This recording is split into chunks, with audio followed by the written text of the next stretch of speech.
Nerdy City flipped our world upside down and made things stranger with their nostalgic suburban horror game, Remembrance.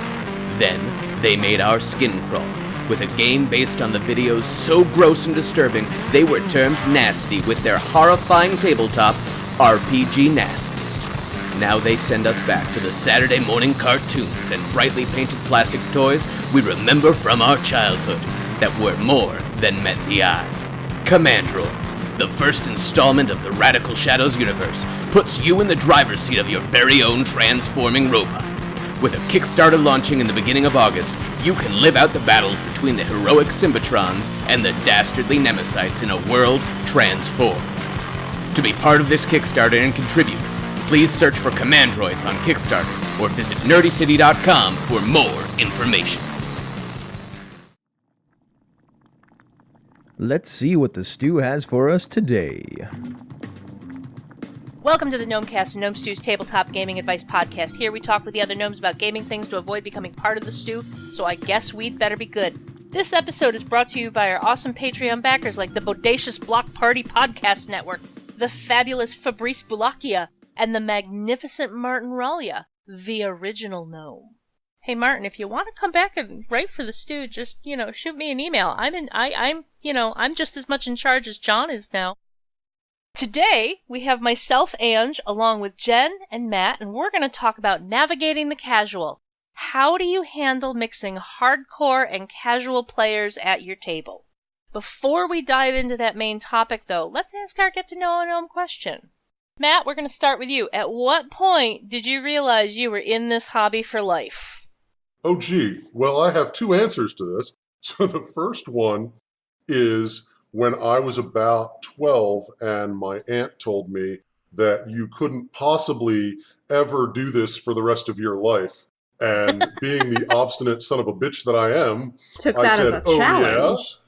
Yeah? Challenge accepted. The second answer is, I don't know. I mean, are we sure that we are? Is this not just a phase we're going through? I mean, maybe, not to call out Jen's age, but she's young enough that maybe it's a stage. Maybe she'll grow out of it. I'm currently at a half of my life phase. I'm 25 and I started at 12. And there you go. Yeah, it's been half of your life. I was going to say, 25 is not half of your life. I was about to get angry at that. I mean, it might be, if she gets really fat like me and has heart problems. Did you have a moment of revelation when you realized you were in it for good, Jen? I think the moment that I realized I was serious about it, when my brother moved out of our parents' house, he left behind a Savage Worlds rulebook. And I asked him if he wanted it back. He's like, no, you can keep it. That game never really clicked with me. And I read that rulebook 7 times in one weekend. I was like, I really like this game. I want to run this game. And I set about making it happen. So, yeah. For me, it was a point, probably, I was in college, and the guy who had recruited me into playing D&D joined the reserves, and he was going to be gone for 6 months. And that was going to be forever. And I look at it now and I'm like, 6 months. 6 months is a blink of the eye. But back then it was like, oh God, 6 months, and that's an eternity. There will be no gaming because Tom is gone. What am I going to do with myself? And I realized that I was in this for good when I worked up the courage to go to a game club meeting where there was nobody there I knew. There you go. Like, this was not a thing that Ange did back in the day. Ange always took a buddy along. I always had somebody with me to be my life support. And I made the decision to go to this game club meeting by myself with nobody there. And that was when I realized, nope, I'm willing to go to some pretty extreme, for me, lengths to keep making this happen. Awesome.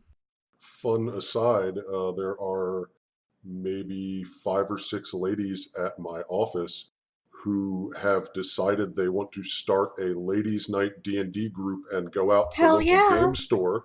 Not because they have really any interest, as far as I can tell, in D&D, but because they think it'll be a great place to meet guys.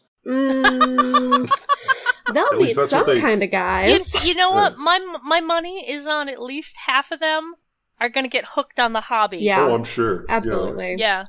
Yeah, once they get into it. In my college gaming group, I learned to get really good at board games out of spite, so that could happen too. Guys were really condescending, and I'm like, all right, I'm going to get really good at this game they love so I can beat them. That was me in EverQuest. Yeah. How many times did they have to explain the rules to you that you already knew before you just had that revelation and decided to crush them? It was actually that I asked them to teach me this game because it looked really fun, and they condescended to me for the next hour and a half. And I hate that. I hate being condescended to. So I spent a full semester getting really good at Dominion. It was a great use of my time in college. So let's get into our main topic. Yeah. Back in January, Matt posted an article called A Solution for Drop-Ins, Casuals, and Other Sans Character Players. And when coming up with a topic for today's episode, Jen, Matt, and I decided that would be as good a topic as any to talk about. Now, as writers for the Stew, you can imagine that none of us qualify as casual players, but not everyone dives into RPGs with the same level of obsession, so, unless you're going to ban every single player who isn't as into games as you are, at which point you're going to start having a very limited selection of players, you're going to need to figure out how to navigate gaming with folks of differing levels of commitment. Matt, why don't you give us a little summary of the article you wrote and what made you write it? So, back in the day, I had a couple friends who would just casually drop by the house whenever they were in the neighborhood and felt like it.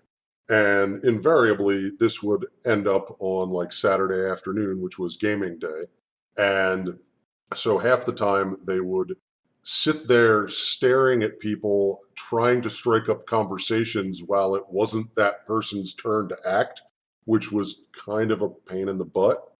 And then half of the time, I feel like it wasn't accidental, it was intentional, because we intentionally hadn't invited them, and then they just happened to show up, and they're there like, oh, of course I'll play.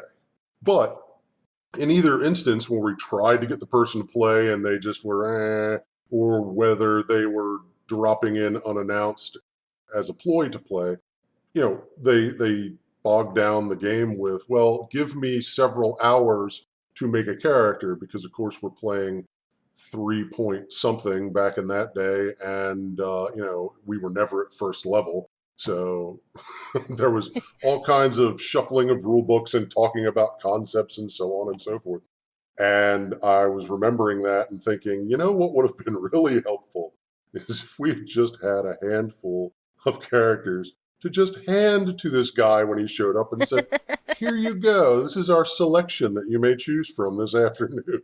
And that's basically the premise of the article is, hey, I know that's a pain in the butt, but here are ways to make it a little bit easier to have this stable of NPCs just hanging around in the case that your friend keeps dropping in and wants to play, or doesn't want to play, but I don't care if you're going to be here, here's your character.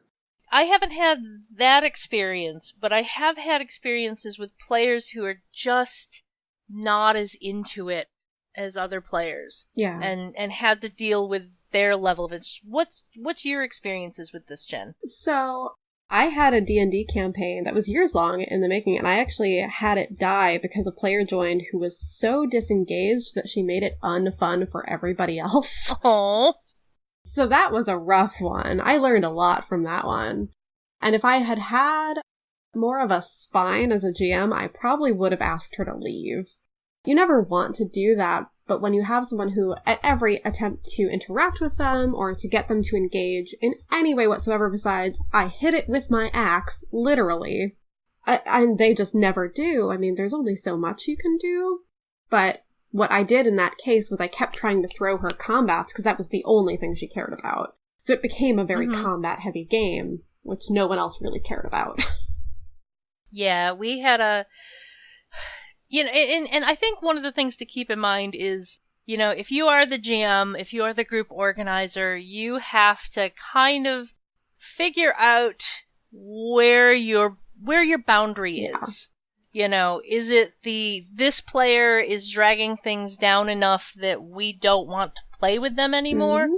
Or is it like, we're okay with them not being as invested in the game as everyone else, because we enjoy their company? Yeah, there's a line.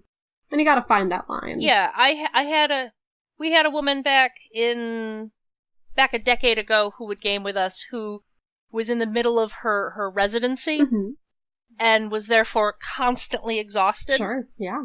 And she would constantly fall asleep in the game, and just, we would like nudge her, and she'd pick, without even questioning what was going on, she'd pick up her d20 and roll it and go, "Is it dead yet?" And it's like, no, that's initiative. We're rolling initiative. But, all she wanted was just a little bit of a release of where she could come absolutely. and hit things with her axe, but she didn't necessarily drag things down, because most of the time she would just fall asleep and we would go play around her. Yeah, this one, she was disengaged to the point of distracting other players. Like, she would be playing Stardew Valley on her phone, and I'm like, hey, no? Conversely, we had another player a few years later who was... We stopped reminding him of when gaming was happening, so he just slowly faded away. Yeah. But he was so disinterested in the game. He just wanted to be there for social reasons, and he was so disinterested in the game itself that every time, he was completely unengaged during any sort of role-playing scene, and then during combats we would have to, it was like hitting a brick wall every time it was his turn, because we would have to stop and explain everything that was happening, because he hadn't been paying attention. Yeah. And even when he was paying attention, he didn't understand what was happening, so he would brick wall, stop, everything, and it was just, the GM was trying to make him more engaged and doing it in ways that were counterproductive to the game, like giving him cool magic items that, would hopefully make him more interested in what was happening. And I'm like, you're rewarding him for bad behavior. Yep. That's not good. Yeah, very true. And that's especially difficult when they're not just not interested, but when they're actively pulling attention from other people and wasting time and stuff like that. Although, as a player, I often just kill these other characters in their sleep, and then that solves the problem. No, I only did that twice. And you're old enough, I'm gonna say, that sounds like a very 80s, 90s thing to happen, so. Well, in one of the cases, there was just this guy who would come to every game, and he'd intentionally make a character that did not mesh with the rest of the party, and then give some kind of excuse. Like this one time, we're playing this campaign of a bunch of evil characters to do evil stuff and blah, blah, blah. He makes a freaking paladin. And then he's there like, no, it'll be great. I'll do this whole, fallen paladin arc, and just so give me a couple sessions like this, and then I'll fall from grace and become a blackguard and blah, blah, blah, and it'll be great. Only, he literally spent the first several sessions just being a giant pain in everybody's butt. Until finally, since my character was also evil and had a bunch of poison, he got up one morning and ate his oatmeal and dropped over dead after 6 con saves. Because I had it's like, I've had enough of the paladin getting in my business. Dead. Yeah. And I mean, some of that type of thing, and some of what you were saying, Jen, comes down to, table management from the GM side. It's one thing to have a player at the table who's just not as into it. They want to be there because they want to be social, but they're just not as into the game. But you as the GM still need to put your foot down, and you can't let them derail the game or distract from the game or, I mean, I play with a bunch of folks that all want to be there, or all invested in the game, all invested in our characters, and we still have trouble getting on track and staying in focus sometimes. Yeah. It's like, so when you've got a player there who would rather just be hanging out and chatting, it's like, no, you need to put your foot down and be like, no, we actually want to game, so let's get into it. So let me ask you guys this. So we've been talking about campaigns and home games and stuff like that. How do you manage this in a con game? Because I had a scenario at Gen Con. I was running for Magpie Games this year, and I had someone show up to my table saying, hey, I have no idea what this game, everything else I wanted in this time slot filled up, so this is kind of my last choice, but I still want to play. And the game in question happened to be Bluebeard's Bride, which is kind of a hard sell. How do you guys manage that in con games, particularly?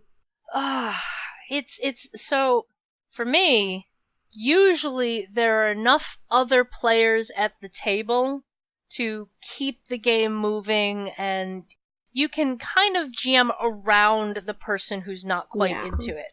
I ran Tales from the Loop at Origins a couple months ago, and I had this fellow at the table who, he seemed to be enjoying himself. He was smiling. He was, he was there, but he was just not getting the character and not really doing anything when things were happening. Like, I'd turn to him and it'd be like, okay, what do you do? And one of the issues with that is his character in that particular scenario kind of is supposed to be the emotional anchor, because it's his sister that's in danger. Okay. But the player just wasn't into it. Like, he was not, like, he did not get into the, like, every other time I've run that scenario, when that player finds out the sister is missing, it's like, full bore, I need to save Lindsay. Sure. And this guy was just like, oh, okay. I didn't really like her anyway. It was just like, she's your anchor. She's supposed to be the most important person in the world to you right now. And it was just like, the rest of the game was fantastic. All the other players were super into it. I had a bunch of grognards who were happily diving into their Stranger Things vibe. Nice. That's what I had. That's a good feeling. Except for that one player who was just like, he was there, he was enjoying himself. He wasn't a problem. He just wasn't diving in as much as possible. But the rest of the game was fantastic. So it's like, you can kind of just try and navigate around them. Yeah. The problem is when you have a table full of them. Yeah, that can be big rough. Well, I don't GM at cons. I tried to put a game together for a con once, and I got 0 people signing up for it. So that's my one experience at being rejected at the con level. But something that I noticed, and I think I've told this story on the Gnomecast before, my wife does a lot of Roll20, and one time I said to her, you got to give other people spotlight time, because I hear your side of the game, and it sure sounds like it's a conversation between you and the GM, and I very rarely hear other players getting involved. And maybe you should back off a little. And she says, no, I'll leave the headphones off and put it on speaker next time. And she did. And basically, every other player at the game was exactly that guy. When the GM said, hey, so-and-so, how do you feel about this? The answer was invariably, And so sometimes you can have like this active player that's just there like, F it, I'm taking the reins. Yeah. And help in that manner. The issue is then, of course, are they really helping, or are they steamrollering everyone? Yeah. That's a fine line that a GM needs to learn as they develop their skills as a GM, is the difference between a player that's steamrolling everyone and a player that's taking an active role in keeping things moving, because it's a fine line sometimes. Jen, what are some of your thoughts on the best way to handle that player that wants to be there but doesn't really want to invest the time into completely learning the system? So what was good at that Gen Con table, what was really good that player ended up doing, she didn't end up wanting to do a whole lot on her turn with her character, but she was really good with offering up just general suggestions of like what things could be and what other people might want to look at, things like that. And I'm like, okay, that's something. She's paying attention. She's here. Which is totally a step in the right direction, because you can work with that. Yeah. I guess if I have a player who is just not here for it, just kind of like, hey, I'm here to hang out with my friends, or I'm here to not be wandering around for 4 hours at Gen Con. I, need a place to sit for 4 hours. You can always talk to them. What I like to do at the start of a game now, and I learned this from this game, is give the pitch and say, hey, if this isn't for you, you can leave. This is an open door. We'll find another game for you to play. Especially when it was something like Bluebeard's Bride, which is totally not for everybody. 0%. I don't actually know what that is. Can you give a short synopsis? It is an intimate horror game based on the fairy tale of Bluebeard's Bride, in which the bride is killed for her curiosity. You play different facets of the bride's personality, exploring this castle and eventually coming to the conclusion, do we disobey our husband or not? It's a very emotionally intense game. It's a horror game. It's very, it's intense. So it's hard to get that buy-in sometimes. It's an impressive game. Beautiful artwork. Oh my gosh, stunning. Very well done. I don't think I'm going to play it. It's not quite for me. So Gen Con was my first 4 times running it, and I don't think it's in my strong suit as a GM, and I would like to get better at it. But I definitely went easy on people, and I leaned more on tragedy than on horror, because that's more what I'm used to. Yeah. Matt, what are your thoughts on having, I mean, you wrote the article, so you have some tips on how to deal with that, but specifically with the player who doesn't care about the system, they just want to show up and be there with everyone. How do you handle them? Well, so if it's specifically the system they don't care for, then that should be pretty easy, I guess. You just kind of give them the character concept or ask them to come up with a character concept or whatever, and then when they say, I want to do such and such, you just figure it out and you say, roll a whatever and we'll figure it out. And that comes with a little bit of experience with the system and flexibility and such. Or, when you realize this person's not going to be here every week, then, just roll a die 20 and high is good and low is bad and we'll call it a day.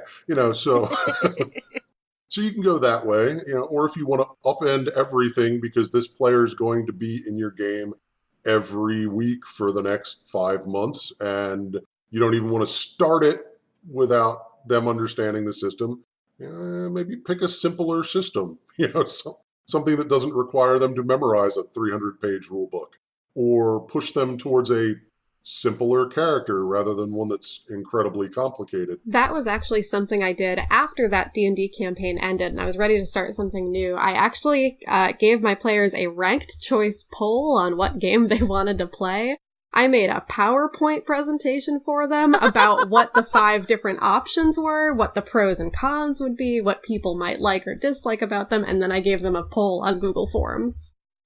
And I went too far on that one. SWOT analysis. Yeah, I went too far on that one a little, but it was good. College student.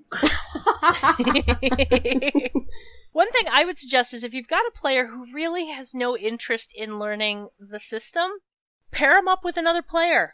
Have a player that's sitting next to them who is better with the system.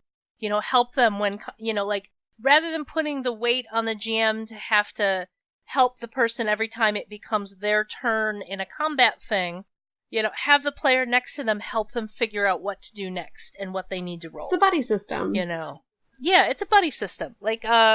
I have a friend who, she loves gaming. She really doesn't care about the system. She just wants to roleplay. But occasionally we've played Savage Worlds, and she doesn't really care for the Savage Worlds system because it's hard to grasp for her, but at the same time, there's a lot of games that happen in Savage Worlds, and a lot of her friends like to play Savage Worlds, so she ends up in Savage Worlds. And, I've found times where I'll be like, we're in a combat scene, and I'll be like, hey, you could do this, and offer her the suggestion on something she could try, rather than just, I hit it or I shoot it, and, because that gets kind of boring. And if you've played Savage Worlds, there are other things you can do. You just need to know that they exist. And, kind of help nudge that along. And in that direction, a lot of games do have those pre-published cheat sheets where it's like, oh, here are all the options for within combat. And that can help kind of like, oh, what's this? Although in the case of giving them a buddy, I would say you have to choose that buddy with care. Because we've all known that player that will just tell other people what to do, as opposed to giving helpful suggestions.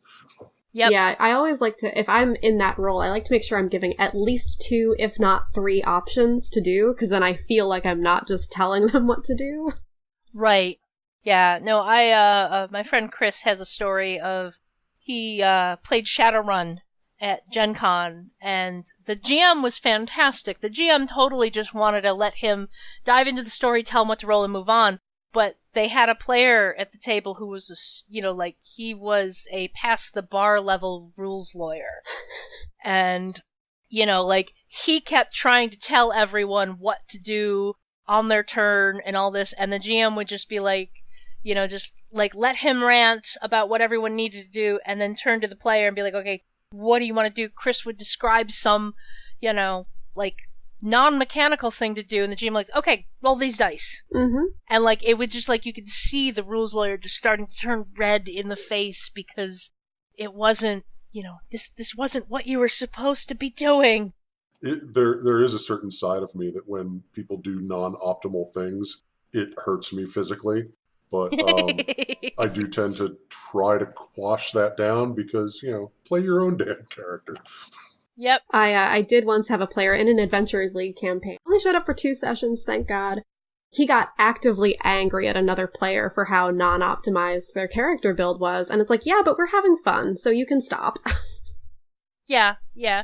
It's that's the other issue with having a casual player at the table, is you also have to manage the other players who might get angry at that casual player. That's you true. Also have to be able to mitigate that. There was a really good article I read recently. I forget what it was on. I wish I could remember, but it was basically somebody tried to make a D&D 5e character that was completely an incompetent pain in the ass and had a really hard time. He couldn't figure it out. His character actually ended up being pretty passable. And he's there what's wrong with this system that I can't make an incompetent character? Yeah. Any last thoughts before we start wrapping up on, navigating the casual? Matt, we'll go with you. Oh, gosh. Well, I think it depends a lot on basically the scope you're dealing with, whether they're dropping in one time and you will never see them again, or whether they drop in every other month and that's okay, or whether they're going to be sitting there at your table every week and just being a squeaky wheel. So, your strategy has to depend on that. One is easier to deal with than another. How about you, Jen? I guess if you are the GM dealing with this player, know that you don't have to take the whole burden on yourself and you can lean on some of your fellow players for help. If you are the fellow players, don't get frustrated with the other player, just try to help them out. I think that's reasonable. My last thought, I'll just repeat what I said earlier. You have to know where your line is. You have to know whether that player is a distraction on the game and a detriment to the game, or whether it's just you can work with them being not as invested as everyone else. Figure out your line and figure out what you need to do. So, this show is funded by the Gnome Stew Patreon. You too can become a Patreon backer by following the Patreon link on the Gnome Stew website to the Gnome Stew Patreon. This ad is brought to you by Your Games Cliff Notes. For those times when you can't be on top of everything that's happening in your gaming group, you can use Your Games Cliff Notes to pretend to completely on top of what's happening. If you're enjoying the Gnomecast, you'll probably like many of the other Misdirected Mark shows. Here's another one to check out. The Wednesday evening podcast All-Stars. Brett, Tom, Kevin, Chris, and Andy get together and play games that get edited down into an audio drama for your ears. Join this crew of all-star players as they create stories from the games you love. You can find all of us at gnomestew.com, at gnomestew on Twitter, and gnomestew on Facebook. Gnomes, where else can we find you on the internet? Jen? I'm at JenCatWrites on Patreon, Twitter. Those are kind of the two big ones. I have another blog at firstsightsecondthoughts.net that doesn't update anymore, but you can read the archives. Matt, I mean, I ask you every time and you tell me no, but maybe? No, I haven't suddenly developed an internet presence. I'm on Gnome Stew, and that's pretty much it. And I technically have my own Twitter, and I think I have 3 followers and never say anything. So, it's no, not me. How about you, Ange? You can find me on Twitter and Instagram at Orikes13, Orikes 13. Though I will warn you, Instagram is mostly just pictures of my cats. You say that like it's a bad thing. So, do you guys think we avoided the stew? Or were we too casual?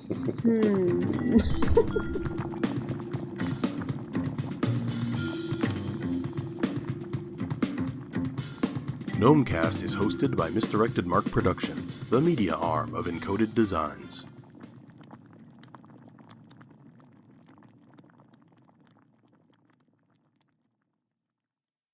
Oh, my brain just froze. Loading screen. Yeah, it's like loading screen. Yeah, so... Hi, Gnomecast listeners. Rob Abrazato here with a special announcement. The Indie Game Developer Network, or IGDN, is running its annual fundraiser to send first-time attendees to the Metatopia Game Design Conference in November. Gnome Stew, in association with Encoded Designs and Misdirected Mark Productions, is currently matching donations to the fund up to $250. Not only can you double the impact of your donations, but all matched donors will also receive a special discount coupon from Engine Publishing. Plus, the person donating the highest amount will get a coupon for a free digital copy of any title in the Encoded Designs library. For all the details, check in the news section of misdirectedmark.com, check the news and announcements on the Misdirected Mark forums at forums.misdirectedmark.com, or find the link pinned on the Misdirected Mark Facebook page or at Misdirected Mark on Twitter. Thanks for helping the IGDN help others make better games, and thank you for listening.